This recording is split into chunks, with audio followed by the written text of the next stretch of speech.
Olá, querido estudante, eu sou o professor Douglas Gomes e venho trazer física para você.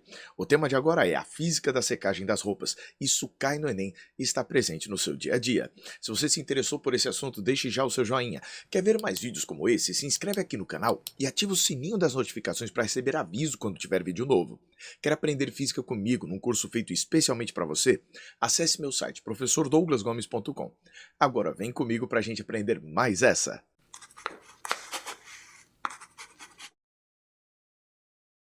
Primeira coisa que você precisa saber: o que é temperatura? Temperatura é a medida do grau de agitação das partículas. Ela é proporcional à energia cinética média por partícula, ou seja, ela representa a concentração de energia por partícula. Ou seja, quanto maior a temperatura, mais concentrada a energia vai estar por partícula. Agora, o que isso tem a ver com a evaporação? É necessário uma certa quantidade de agitação para conseguir vencer as forças de coesão, aquelas forças que tentam juntar as partículas soltando uma partícula da outra. Por isso, quanto maior a temperatura, mais rápido ocorre a evaporação da superfície do líquido. Nós vamos tratar disso melhor daqui a pouco. Vem comigo que tem mais. Um gás pode ser compreendido como um conjunto de partículas. Essas partículas, moléculas podem ser, elas vão nesse movimento agitado colidindo com as superfícies das coisas, com a sua mão, por exemplo, com a sua pele, com uma mesa, vão colidindo. E na hora que ocorre uma colisão, exercem uma força que pode ser perpendicular à superfície. Esta força bem aqui, ó, na colisão bateu, empurrou. A gente chama de pressão a razão entre a força e a área na qual esta força normal está atuando. Então um gás exerce pressão por conta das colisões das partículas desse gás com uma determinada superfície. Quando a gente tem mais de um tipo de gás, por exemplo, nitrogênio, oxigênio, vapor de água, cada um desses gases vão ter uma parcela de culpa na pressão total. Como assim? A gente diz que a pressão total é a soma das pressões parciais de cada um desses tipos de gás. Douglas, o que seria a tal da pressão parcial? É como se a gente pudesse tirar todos os outros gases e ali no recipiente a pressão que um gás em específico exerceria se estivesse sozinho. Doido isso, né? Então, cada um deles vai ter sua contribuição na pressão total. E existe a pressão parcial de cada um dos tipos de gases que estão misturados aqui no ar. Observe agora esta situação. Nós temos um êmbolo com uma quantidade de líquido. Nós vamos puxar rapidamente este êmbolo. Na hora que nós fazemos isso, nós criamos um vácuo. Mas a gente sabe que, havendo um espaço, pode acontecer o escape de algumas partículas, de algumas moléculas da superfície do líquido. Isso é a evaporação. A evaporação é quando ocorre a passagem do estado líquido para o estado gasoso, naquela superfície por onde podem escapar as partículas. Então aqui eu deixei uma região para que isso acontecesse. Quais são as partículas que vão escapar? Aquelas que têm já uma certa velocidade, uma energia cinética suficiente para poder escapar das forças atrativas que as moléculas exercem entre si. Então elas vão vaporizando, no início com grande velocidade, aumentando a quantidade de partículas aqui onde havia vácuo. No começo, há apenas a saída. Depois, algumas das partículas que saíram começam a voltar. Então você sabe que da mesma maneira que uma partícula pode escapar da superfície do líquido, ela pode também retornar para ele. Mas vai acontecendo que no início sai mais do que volta, evapora mais do que condensa. Mas vai chegar uma hora em que a quantidade de partículas aqui já está tão grande que nós vamos ter o equilíbrio. A quantidade de partículas que saem é a mesma quantidade que volta. Nós dizemos que nesta circunstância o vapor está saturado. Então, a partir daí, vai haver este equilíbrio dinâmico, não havendo o aumento da quantidade de vapor. Informação importantíssima. Quando você tem o vapor saturado, a quantidade de partículas é tão grande que elas estão exercendo uma pressão que atingiu seu valor máximo. No começo, aqui a pressão exercida por elas na volta era pequenininha. À medida que foi aumentando a população de partículas de vapor, vai ficando cada vez maior a pressão, até que bem aqui no caso de vapor saturado foi atingida a chamada pressão máxima de vapor.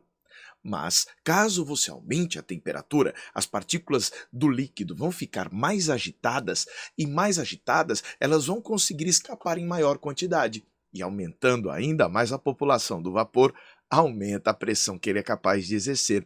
Por esse motivo, quando a gente aumenta a temperatura, faz escapar mais partículas para o estado gasoso e nisso o vapor consegue exercer uma pressão ainda maior. Então, aumentou a temperatura, aumenta a pressão máxima que essas partículas conseguem exercer. O que é evaporação? A evaporação é um fenômeno que acontece na superfície livre do líquido. E em qualquer temperatura, em qualquer pressão. Ah, Douglas, eu pensava que para a água entrar em ebulição. Calma, ebulição é uma outra coisa. Ebulição é um processo que ocorre em todo o líquido, havendo formação de bolhas no interior do líquido, então exige uma condição de temperatura e pressão para acontecer. A evaporação não. É por esse motivo que você não precisa colocar a sua roupa no forno para que você passe a água que está nela, no estado líquido depois de lavar para o estado gasoso. A evaporação pode acontecer à temperatura ambiente. Bom, agora olha que legal. As partículas de maior valor de energia cinética, quando elas atingem a superfície livre do líquido, elas vão conseguir escapar. Mas se não tiver energia cinética suficiente, não consegue vencer essas forças atrativas das demais partículas. E por esse motivo, ela não consegue sair as de pouca energia. Douglas, qual é a consequência? O que acontece? Vamos supor que eu tenho uma sala com pessoas das mais diversas idades. Temos crianças de 10 anos, nós temos adolescentes de 15 anos, nós temos de 20, de 30 até 40 anos. Suponha que a idade média das pessoas que estão aí dentro dessa sala seja de 20 anos. Temos crianças, né, de 10 até adultos de 40. Então a gente tem uma média aí. Se eu começar a tirar os mais velhos, o que é que vai acontecer com a média? Vai diminuir, concorda? Da mesma forma, se as partículas de maior energia saem do líquido, o que acontece com a energia média por partícula? Diminui. É por essa razão que quando ocorre a evaporação de um líquido, você nota a redução da temperatura nele. Experimenta, por exemplo, molhar sua mão com álcool e deixar o álcool evaporar. Isso reduz a temperatura. Já percebeu?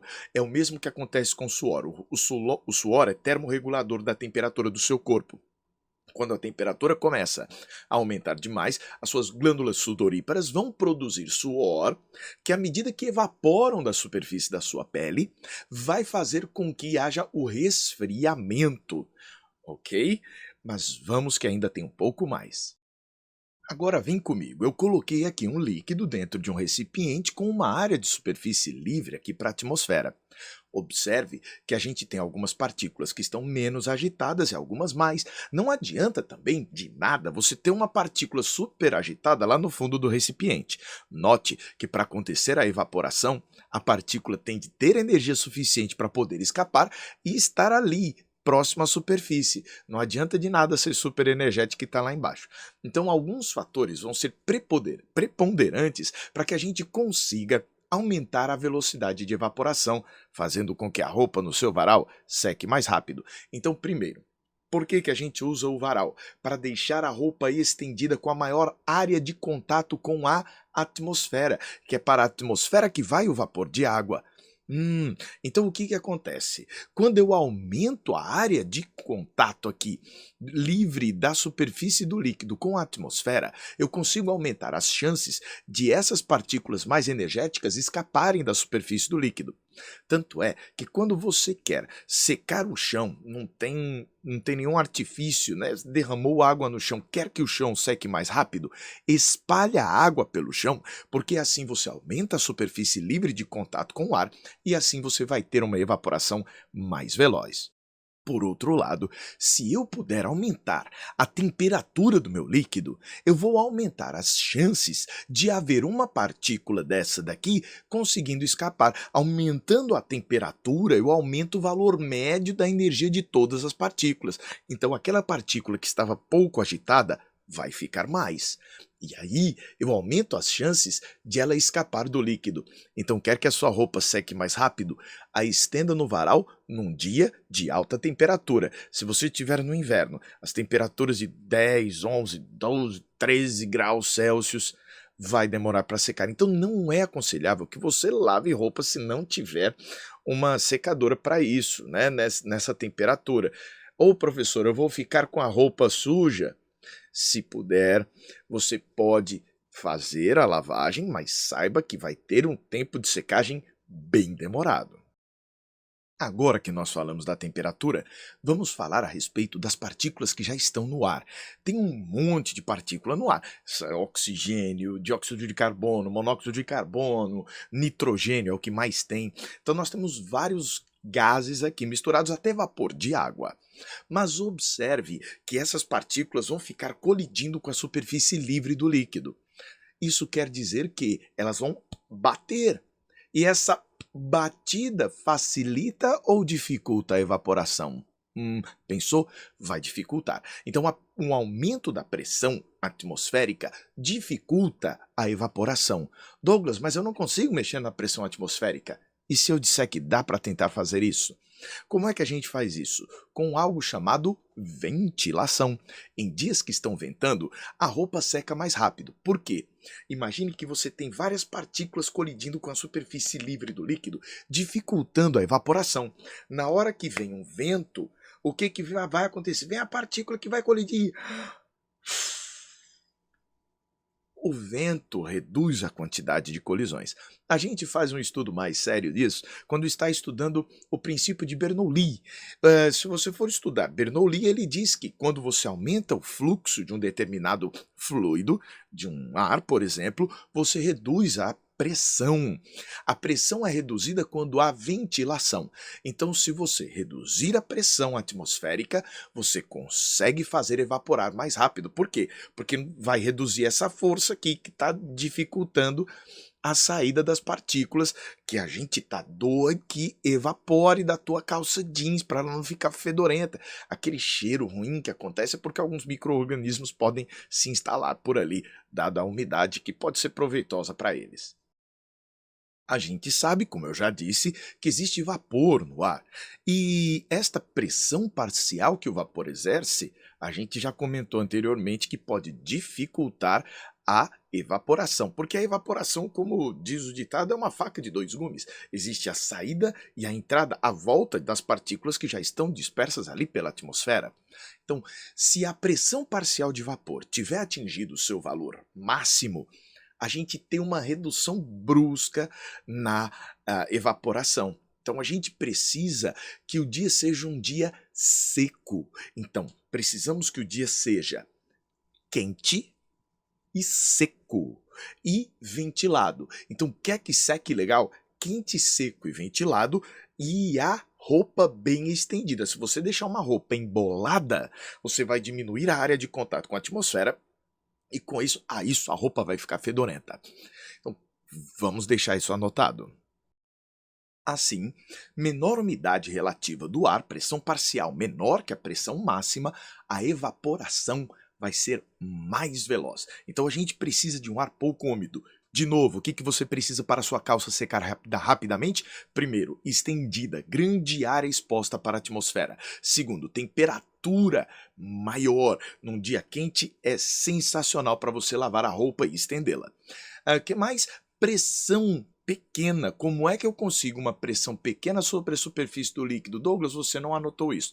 Tá certo. Se você quiser uma menor pressão sobre a superfície do líquido, você vai conseguir isso com ventilação. Então, num lugar bem ventilado, você vai conseguir uma secagem mais rápida da sua roupa. E para fechar, um dia com pouca umidade. Então aprendeu como é que funciona o processo de evaporação? Bom, se você gostou, eu peço, deixe o seu joinha. Quer ver mais vídeos como esse? Se inscreve aqui no canal e ativa o sino das notificações para receber aviso quando tiver vídeo novo. Quer aprender física comigo num curso feito especialmente para você? Acesse meu site, professordouglasgomes.com. Um forte abraço e até um próximo encontro. A gente se vê.